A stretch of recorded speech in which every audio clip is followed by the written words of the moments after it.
Hello বীজ বন্ধুগণ, আসসালামু আলাইকুম। আশা করি আপনারা সবাই ভালো আছেন। আমি বেশ আলহামদুলিল্লাহ ভালো আছি। আপনাদের মাঝে আজকে গুরুত্বপূর্ণ অনেক কিছু শেয়ার করব। দেখেন, আমাদের দিন সকল দেশে এবং বিদেশে বিশ্বজুড়ে সময় দিন যত যাচ্ছে, দিনটি সবসময় আমাদের খারাপ সময়গুলো আসতে আছে।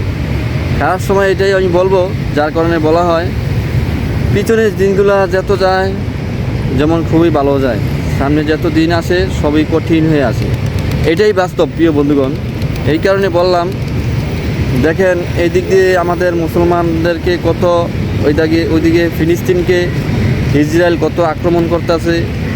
বিভিন্ন মুসলিম কান্ট্রিগুলো এই যে একটি বড় আমরা অচরণভাবে মানুষকে আমাদেরকে অনেক গুলি করে হত্যা করে মারছে।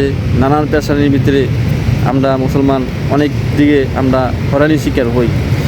তবে আরেক দিকে বিভিন্ন দেশে আমাদের বাংলাদেশের বিভিন্ন ভাই ব্রাদার প্রবাসে আছে, হয়তো কাগজপত্র নাই, নাহলে একটি সমস্যা আছে। আমরা কাজে অনেক মেধাজীবী, বাংলাদেশের বাইরে বিভিন্ন দেশ প্রান্তে আছে, অত্যন্ত পরিশ্রম করে অত্যন্ত কষ্ট করে, তারপরও দুই চার কথা আমাদেরই শুনতে হয় বিভিন্ন ক্ষেত্রে। আবার অবশ্য সম্মানের মালিক আল্লাহ পাক রব্বিল আলামিন দেয় মানুষকে, যারা সম্মানে অবশ্য আছে তারা তো আছেই। আমি দোয়া করি আমার সকল বাংলাদেশের প্রবাসী ভাইরা যেই দেশে আছে সকলে যেমন সম্মানের সাথে থাকে, সুস্থ সবল থাকে। আর আমরা এখন মালদ্বীপ প্রবাসী বড়ই একটু কষ্টের ভিতরে আছি। যারা আছে তো রিসুরে বিভিন্ন জায়গায় তো ভালো, তারপরে মোটামুটি একটু কষ্টের ভিতরে আছি। আমাদের কষ্টটা এইটাই, দেখা গেছে অনেকজনের কাগজপত্র নাই, দীর্ঘ অনেক বছর কাগজপত্র ছাড়া ছিল, 4 বছর 5 বছর। নতুন সরকার এই দেশও বর্তমানে 1 বছর ধরে আইসা এটা নিয়ে মানে অত্যন্তভাবে এই তালাশি চালাইছে, যাতে কোনো লোক অবৈধ থাকতে পারবে না। ঠিক আছে, বাংলাদেশের অসংখ্য বাইরে 90% লোকই ভিসা বর্তমান ঠিক করছে, তারপরও ভিসাগুলো কি কোন কোম্পানির নামে আছে, যেই জায়গায় ঠিক করছে ওই জায়গায় কাজ করতে হবে।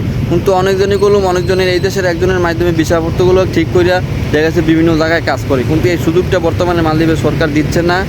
এটা নিয়ে অনেক সমস্যা, কিন্তু বেশিরভাগ অনেকটাই আছে, দেখা যাচ্ছে 50% মানুষগুলো 30% মানুষগুলো ফ্রি ভিসা ঠিক করিয়া বিভিন্ন জায়গায় কাজকাম করছে। পুরান লোক বা যারা দিন 5 বছর ধরে আইছে, যারা দিন 10 বছর ধরে আইছে, এরকম একটা তারা আছে এইভাবে। কিন্তু এই সুযোগটা না দেওয়ার কারণে অনেক সমস্যা। বাংলাদেশের অসংখ্য ভাই বেড়াদারের ব্যবসা বাণিজ্য বন্ধ করে দিয়েছে, দেখা গেছে ওই জায়গায় 3-4টা স্টাফ কাজ করছে, বিভিন্ন দেশ থেকে সামান আছে, দেখা গেছে এই ব্যবসা প্রতিষ্ঠানগুলো মালদ্বীপের সরকার বন্ধ করে দিচ্ছে। তো বন্ধ দেওয়ার কারণে বর্তমানেগুলো মালদ্বীপের অবস্থা অত্যন্ত পরিস্থিতি খারাপ।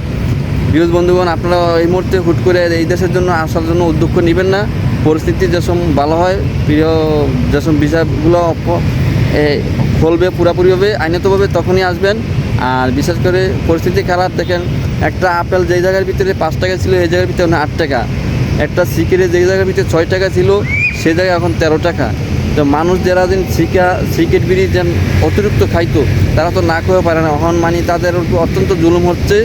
আর বিশেষ করে মালদ্বীপের জনগণও তো অনেকটা সিগারেট বিড়ি খায়, এই মানুষটা তো এই সিগারেটগুলো কম বেশ অনেক মানুষই খায়। তো মালদ্বীপের জনগণ কিছুদিন আগে রাজপথে নামছে, এর জন্য আন্দোলন করেছে। তো আমি দোয়া করি দেশটা একটা স্বতন্ত্র আসুক, একটা ভালো কিছু হোক। এই মালদ্বীপের পরিস্থিতি এখন খুবই ডাউন। ডলার বিভিন্ন সংযোগ দেশের বাইরে পাচার হইতেছে, ডলারগুলো এমনকি এই দেশের জনগণই হাতে হাতে বিক্রি করে ফেলাইতেছে। এই ব্যাংকর ডলার রাখতেছে না, মানে রেট কম, নানান কিছু নিয়ে একটা সমস্যা ভিতরে আছে। তো বাংলাদেশের বাইরেও অনেকটাই একটা প্রেসারের ভিতরে আছে। তা আশা করি সবাই ভালো থাকবেন, সুস্থ থাকবেন। সবাইকে অসংখ্য ধন্যবাদ। দেখা গেছে আমরা যাতে সুস্থ সবলভাবে সবাই প্রবাসী বাইরের বাইরেও চলতে পারি, মিলামিশে আল্লাহ যেন সুস্থ সবল সবাইকে রাখে, এটাই চাই। সমস্ত বিপদ আপদ থেকে আল্লাহ রাব্বুল আলামিন যাতে মুক্ত রাখে। প্রিয় বন্ধুগণ, সবাই বেশি বেশি করে লাইক দিয়ে কমেন্ট করে শেয়ার করে দিবেন, বিভিন্ন জেলার বাইবেল দেখতে পারে। প্রবাসে সকলের বন্ধুগণ ভালো থাকেন, সুস্থ থাকেন। আজকে আমি এখান থেকে বিদায় নিলাম। খোদা হাফেজ।